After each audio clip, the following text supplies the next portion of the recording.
Herkese uzun zaman sonra tekrardan merhabalar, ben Umut. Bugünkü videomuzun konusu arkadaşlar Discord emoji pack'leri. Aslında bu videoda emoji pack vermeyip direkt bu pack'leri nasıl bulabileceğinizi gösterecektim. Ancak yine de sizlere bir kıyak geçmek istedim. En çok bilinen ve en çok aranan emoji pack'lerini sizler için son kez derledim. Bundan sonra böyle bir video yapmayacağım. Siz kendiniz istediğiniz zaman istediğiniz emojiyi zaten bulabileceksiniz. Şimdi öncelikle arkadaşlar pack'i tanıtacağım ve daha sonrasında sizlere bu tarz emojileri nereden bulabilirsiniz bunları göstereceğim. Bu dosyaya arkadaşlar bu arada nasıl erişeceğinizi videonun sonuna doğru göstereceğim. Geçmeden izlemeniz benim için çok önemli. Beğenmeyi, yorum atmayı ve abone olmayı unutmayın. Tekrardan Discord ve genel teknoloji ile ilgili videolar çekmeye dönüyor. Umarım beğenilir. Fikirlerinizi, isteklerinizi yorumlarda belirtmeyi unutmayın. Discord bot kodları da olur bu arada. Çok fazla çekmeyi planlamıyorum ancak çok istenirse çekeceğim. Burada istemediğiniz kadar çok emoji var. Arayıp da bulamayacağınız bir emoji yok. Admin dediğimizde mesela bu kullanılan admin emojileri olarak geçen emojilerden bir 5-6 tane burada yer alıyor. Onun dışında anime pack diye bir pack'imiz varmış. Animelerle ilgili burada emojiler yer alıyor. Daha sonrasında aşağıya doğru indiğimizde blob emojileri diyoruz biz bunlara. Birçok kişinin bildiği emojiler ve çok arananlar, en sevilenler oluyor bunlar. Bu da alt klasörlerde arkadaşlar bir sürü emoji var, sayamayacağımız kadar 4000 civarı emoji derledik sizler için. Bazı dosyaların isimleri böyle, kusura bakmayın çünkü bunları kod ile derledim.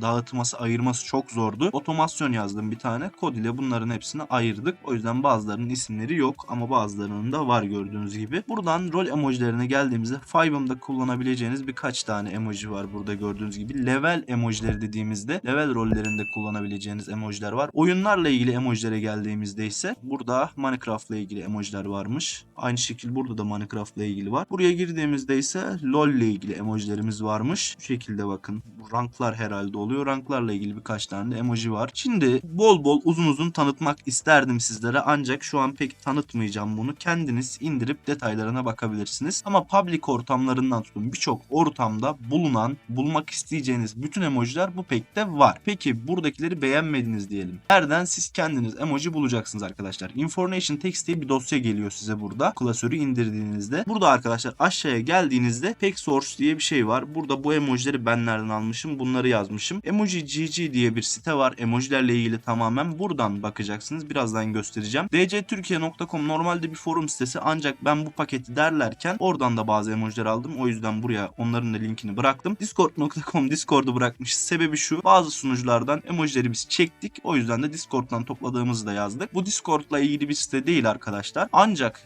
birçok alt kategoride birçok Discord'la ilgili konuya değinen bir web sitesi. Şimdi bu ikisine gelin bir bakalım öncelikle. Emoji GG yazıyoruz şöyle. Gördüğünüz gibi açılıyor sitemiz. Burada arkadaşlar ne aradığınızı biliyorsanız bulamayacağınız emoji yok diyebilirim. Binlerce belki yüz binlerce belki de milyonlarca emoji var burada. Kategorilerde alta indiğinizde görüyorsunuz zaten veya kendiniz burada aradığınızda istediğiniz emojinin adını yazdığınızda bulabiliyorsunuz. Mesela Minecraft demiş, bakın Minecraft'a tıkladığımızda Minecraft'la ilgili emojiler çıkıyor. Bu site bu şekilde arkadaşlar. Ne aradığınızı biliyorsanız kesinlikle sorunsuz bir şekilde emojileri bulabileceğiniz bir web sitesi. Discord.com'a girdiğimizde buradan more tuşuna tıklıyoruz, yani diğerleri. Emojis kısmına geldiğimizde yine ne emojisi arıyorsanız toplu veya tekli olarak buradan indirebiliyorsunuz. Burada kategorileri yer alıyor arkadaşlar. Bakın gördüğünüz gibi birçok emoji yer alıyor. Bunun yanı sıra stickerlar da var veya burada serverlar, ya bin bir türlü şey var discourse.com sitesinde. Kesinlikle aklınızda bulunsun bu site. Ziyaret edip aradığınızı bulamayacağınız bir şey yok diyebilirim bu sitede de. Bu arada bunların hiçbir reklam değil. Tamamen kendim sizlere önerdiğim web siteleri. Şimdi emoji pack'i nasıl alacağız? Emoji paketimize nasıl erişeceğiz? Bu linki arkadaşlar aşağıda bırakacağım. Bu linke tıkladıktan sonra CodeShear'a kayıt oluyorsunuz. Bu tuşa basıyorsunuz. Register diyorsunuz buradan. Kayıt oluyorsunuz. Kayıt olduktan sonra geri bu linke geliyorsunuz. Kayıt olduktan sonra sizde arkadaşlar burada başta YouTube yazan bir buton, yanında da YouTube ile doğrula diye bir buton çıkıyor. Butona tıkladıktan sonra YouTube butonuna kanalıma benim abone oluyorsunuz. Kanalıma abone olduktan sonra da geri geliyorsunuz. Abone olduğunuz YouTube hesabını seçmeniz gerekiyor. Çek YouTube butonuna bastıktan sonra sağdakine. Oradan YouTube'un doğrulama sayfası açılıyor. Google'ın. Orada kanalı seçiyorsunuz. Ondan sonra doğrulama işlemini otomatikman tamamlıyor ve size burada bir Drive linki verecek. Altta da RAR'ın şifresini verecek. Bu şekilde Drive'dan indirerek ve RAR'ın şifresini girerek projeye de erişebiliyorsunuz ve 4000 civarı emojiye de kavuşuyorsunuz. Umarım videomu beğenmişsinizdir. Bu tarz hızlı ve güzel videoların devamı için dediğim gibi beğenmeyi, abone olmayı, yorumlarda fikirlerinizi belirtmeyi unutmayın. Sizlerden fikir istiyorum çünkü yeni videolar için yeni fikirler lazım ve bunu sizlerin isteğine göre yapmak istiyorum. Herkese çok güzel günler diliyorum.